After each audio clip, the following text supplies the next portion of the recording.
मधेपुरा जिले में बिहार बाल अधिकार संरक्षण आयोग के सदस्य सुग्रीव कुमार ने शनिवार को मधेपुरा के सर्किट हाउस में प्रेस वार्ता की। उन्होंने कहा कि बच्चे हमारे देश के भविष्य होते हैं। इस आयोग में मुझे सितंबर 2024 से काम करने का अवसर मिला है। बाल श्रम से जुड़े बच्चों को मुख्य धारा में लाकर उसके जीवन बचाने का काम किया जा रहा है। नशाखोरी समेत दर्जनों समस्या बच्चों के जीवन शैली को बर्बाद कर रहा है। उन्होंने कहा कि बच्चों को सही दिशा में ले जाने की जरूरत है। इसके लिए अभिभावकों को भी बच्चों पर ध्यान देना होगा। छोटे छोटे बच्चे को मोबाइल चलाने का लत लग गया है। इसका दुष्प्रभाव भी पड़ रहा है। सुनिए क्या कुछ बता रहे हैं सुग्रीव कुमार, बिहार बाल अधिकार संरक्षण आयोग के सदस्य। उन्हीं से जानते हैं हम पूरी वाकया। बिहार बाल अधिकार संरक्षण आयोग के विभागीय विजिट के दौरान आज आयोजित इस प्रेस कॉन्फ्रेंस में हमारे मध्य उपस्थित जिला के DPRO साहब एवं उपस्थित विभाग के प्रमुख पदाधिकारी एवं सभी मीडिया कर्मी आज एक अति संवेदनशील विषयों पर, कुछ महत्वपूर्ण विषयों पर बात करने के लिए आप सबको बुलाया गया। हम सबको मालूम है बच्चा हमारे देश का भविष्य होते हैं। आयोग के नाते सितंबर से मुझे काम करने का अवसर मिल रहा है और अनेकों स्थानों पर जहां बच्चों के विकास से संबंधित हमारे विभाग के द्वारा कार्य हो रहे हैं, बहुत नजदीक से देखने का मौका मिल रहा है। बाल श्रम का अगर बात करें तो हजारों बच्चे ऐसे इस बाल श्रम कराने या करवाने के उद्देश्य से बच्चों का जो उपयोग किया जा रहा है, विभाग के द्वारा उन बच्चों के जीवन को बचाने का प्रयास कर रहे हैं। नशाखोरी एक विकराल समस्या समाज में बनता जा रहा है। ऐसे अनेकों दर्जनों समस्या हम कह सकते हैं कि जो बच्चों के जीवन को बर्बाद कर रहे हैं। हम सब लोग चाहते हैं मेरा समाज, मेरा देश आगे बढ़े, लेकिन मैं पूछना चाहता हूं कि जब ये बच्चे का भविष्य ही सही दिशा की ओर निर्माण ठीक से नहीं होगा तो फिर हमारा समाज कैसे सही दिशा की ओर आगे बढ़ेगा। कई विषयों पर हम देखें तो अभिभावक जिनके बच्चे हैं जो चाहते हैं कि मेरे बच्चे आगे बढ़े, लेकिन सिर्फ चाहने से नहीं होगा, प्रयास करना पड़ेगा। आज कई विषय हम सबको ध्यान में आता है। ये मोबाइल हम एक खिलौना के रूप में हर एक घरों में हम सबको देखने के लिए मिल रहा है। मैं कहता हूँ ये खिलौना एक ऐसा यंत्र बन गया है जो बच्चों के जीवन को बर्बाद कर रहा है। मैं आप सबको एक राष्ट्रीय बाल अधिकार संरक्षण आयोग के रिपोर्ट के बारे में बताना चाहता हूँ कि राष्ट्रीय बाल अधिकार संरक्षण आयोग एक छोटे बच्चे के मोबाइल उपयोगिता पर एक रिसर्च किया है। आप सबको जान के आश्चर्य होगा, बिहार का 78.65% बच्चे 6 से 7 घंटा फोन चलाते हैं, जिसका उम्र 18 साल से नीचे है। कल्पना करिए ये समय उतना है, अगर पढ़ाई करता तो जीवन में जो चीज बनना चाहेंगे वो बन सकते हैं, लेकिन मोबाइल चला करके अपने जीवन को बर्बाद कर रहे हैं।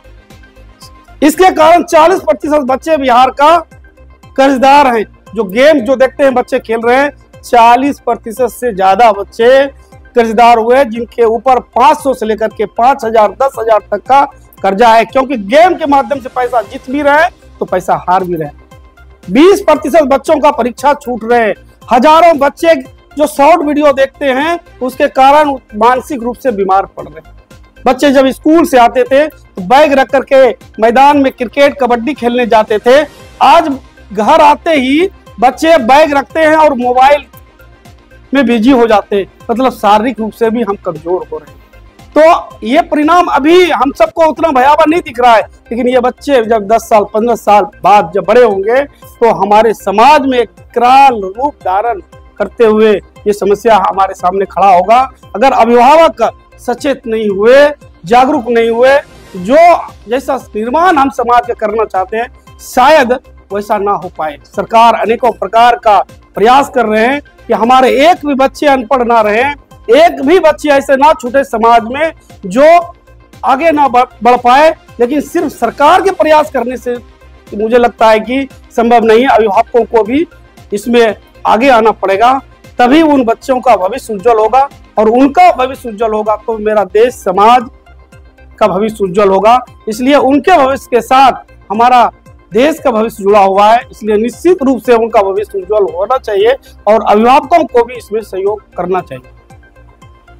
आप किस तरह से गार्जियंस को चाहें कि वो अपने बच्चों के जिंदगी में इंटरवीन करें ताकि मोबाइल टाइम कम और ये जो आपका ड्रग्स है इसकी तरफ बच्चों का रुझान? देखिए क्या होता है कि बच्चे को आप देखते होंगे, हम सब लोग देखते हैं कि बच्चे बड़ों को देखते हैं कि हमारे बड़े भाई कैसे कर रहे हैं, पिताजी क्या कर रहे हैं। अगर बच्चों को दिखा करके मोबाइल चलाएंगे तो वो बच्चों को भी लगेगा कि ये फोन हमको भी चलाना चाहिए। कई ड्रग्स के मामले में भी अभिभावक भी उपयोग करते हैं, बच्चों को दिखा करके करते हैं।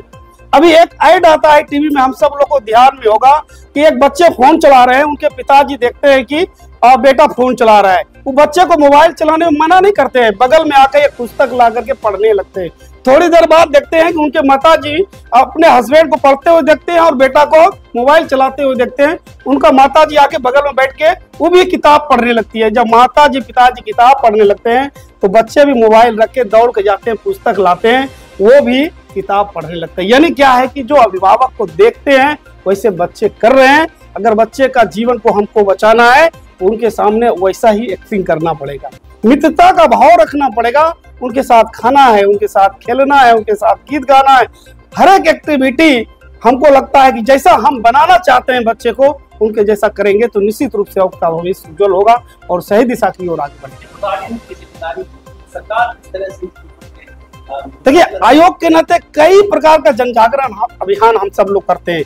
अभी कई जगह विजिट में आज हम लोग गए हैं। स्कूल में तो हमारा जो शिवनंदन प्रसाद उच्च विद्यालय है, हमारा केशव कन्या उच्च विद्यालय है और मिडिल स्कूल में है, हमारे आंगनबाड़ी केंद्र है 13 नंबर वार्ड में जगजीवन पथ में, वहाँ गया।